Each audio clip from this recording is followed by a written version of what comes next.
So sometimes I play things out in my head before I'm going to say them on video, and I think, "Oh man, this is going to sound really bad." And sometimes they do. And when I mean really bad, it might come out as something that I don't think necessarily represents my personality or like who I am in that little context, in that little piece, right? It's like it's like this one little snippet of something that I'm thinking, but I don't articulate the entire picture because there's this one thing that I say that comes out and I'm like, oh, that's the thing. And I can tell that sometimes I don't get to the point as fast as I would like to. Today, I want to share something that will speak to that. And it's the combination of Capstone, um, both selling houses and managing houses, and where that's turned into, um, where that started, and then where it is right now, and why it's turned into more of a little flex for us, more than a little, but it's been helpful.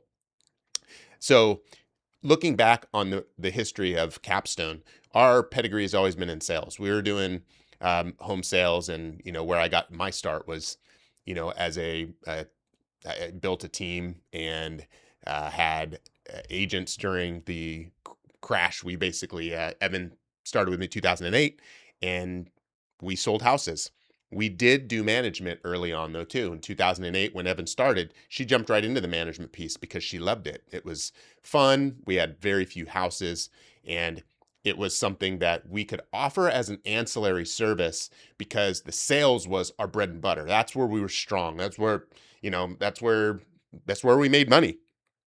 And property management was something that we had yet to really lean into because we were so busy with the selling. Fast forward to when we shifted out of KW and started Capstone, and that was in 2012, and we saw that there was more in property management, and immediately it was like the universe had said something to us because as we were shifting to Capstone, within the first couple of months, there was a big property management company here in the Valley that was getting sent under. They were not doing the right things. They had trust account disparities. They had all kinds of issues that were surfacing, and we happened to know one or two people that were there when the company got its doors absolutely locked and shut. A lot of owners came to us, a few of you, which we still have, which is amazing. And that was kind of the big kicker because it more than doubled our business overnight on the property management side. Bam. So now it looks more like a viable business. And until you scale property management, like when you get to 100 doors, think about the revenue that comes from 100 doors. It doesn't necessarily cover people.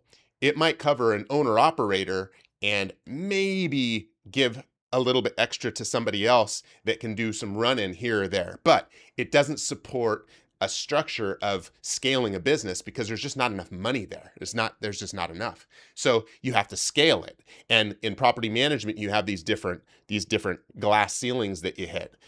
Whether it be a people problem where you need more people for something, whether it be a process problem where you need something fixed, whether you're using the wrong tools, the tools need to be upgraded, whether you're looking at it just through the wrong lens. Those are all these glass ceilings that we end up hitting along the way.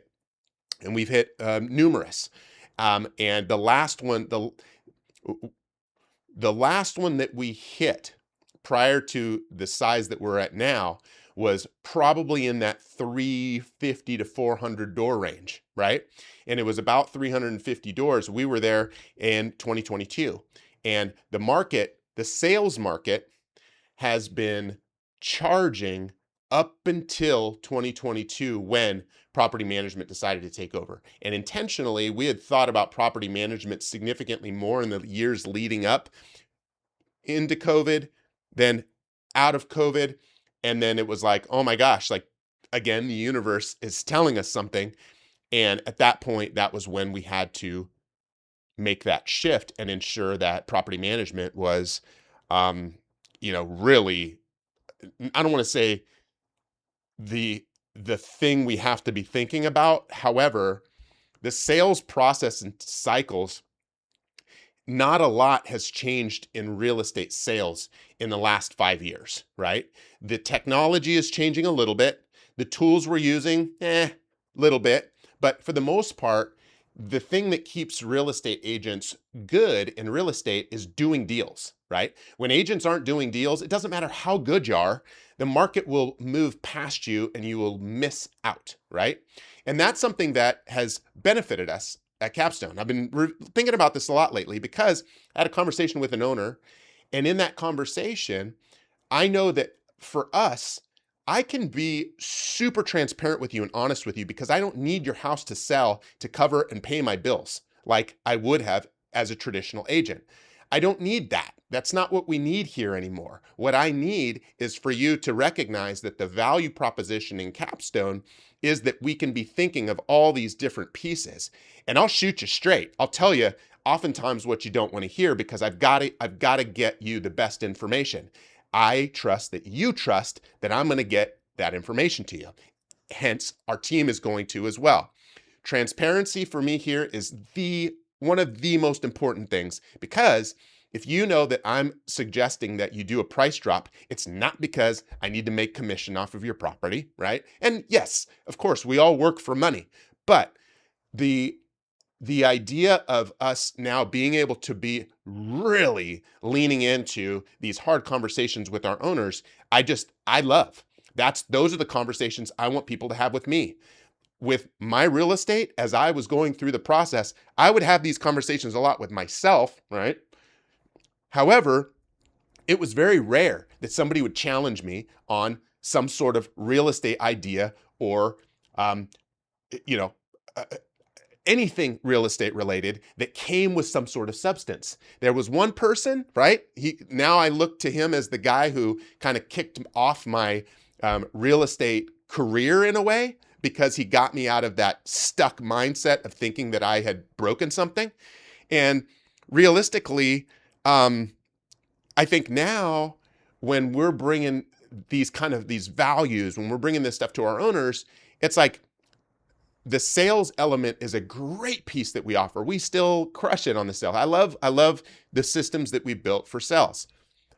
Now property management is right there though. And it's like, dang, that is so cool. So when we have conversations, you're going to see that, hey, for me, or my team, there shouldn't be a difference to them whether it goes to rent or sale. They're looking at what does it mean to you if this property sells? What does it mean to you if this property rents? So you'll see that from us more and more as we even get more involved in how these pieces are connecting here behind the scenes.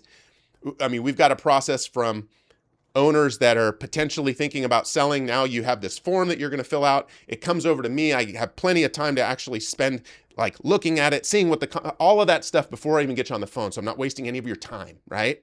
We're doing that in different ways to ensure that we're making sure that the questions that we're trying to answer really tie into what are your real goals. Has nothing to do with whether or not I think your house or I want your house to sell. It's like, as long as I have you as a client, like I'm hopeful that you see the value in both management and sales services to know that we'll shoot you straight and do our best to keep you in alignment with where your goals need to be and how we can help you hit those, or challenge you to see if they're even for you anymore, right? I mean, that's fun conversations too. Cool. Hey, I really appreciate you watching this. This again was going to be one of those videos where I was like, dang, how's this sound when I'm going to talk about, I don't need your sell. I don't need that. No, I love it when people consider us for the sales side. I love it when people consider us for the management side. I love that when we get these things done and we get the 5-star reviews, it puts a huge smile on my face because I know the work and effort that was put into it to get to that finish line, right? And yeah, knowing that we've got your backs, and I have a team that supports that is like, it's been awesome. It's like one of my life's joys, honestly, being able to work with this team and come in every day and feel like we're doing this. Now I'm rambling. I appreciate you watching this. Have a great week. See ya.